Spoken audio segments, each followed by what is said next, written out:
Հովհաննես Թումանյան, Գառնիկ աղբեր։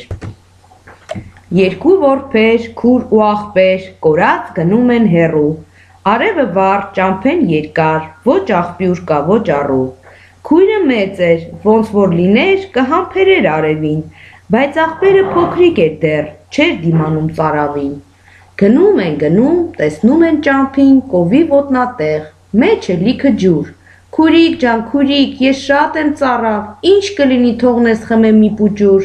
Չէ, աղբեր ջան, չէ, դու կով կդառնաս, կովի կճղակի տեղից մի խմի, մի քիչ էլ կացի, քիչ էլ որ կենաս, առաջներս պաղ աղբյուր կա հիմի։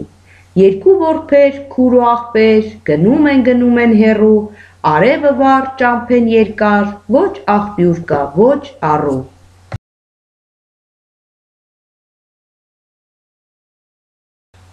Հովհաննես Թումանյան, Շունն ու կատուն։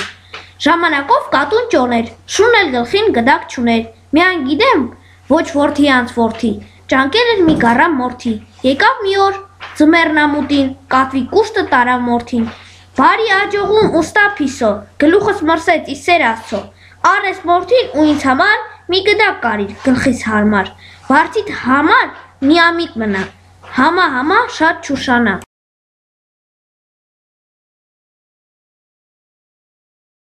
Հովհաննես Թումանյան, Փիսոն։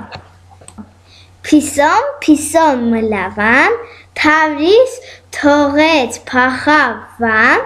լեզուն թաթխան երկար պոչ, ինչ որ ուզեց, ասիմ ոչ։ Փիսոն գնաց գողեգող, փորը դատարկ, սիրտը դող, դունչը մեկնեց կովկիթին, շերեփն իջավ ճակատին։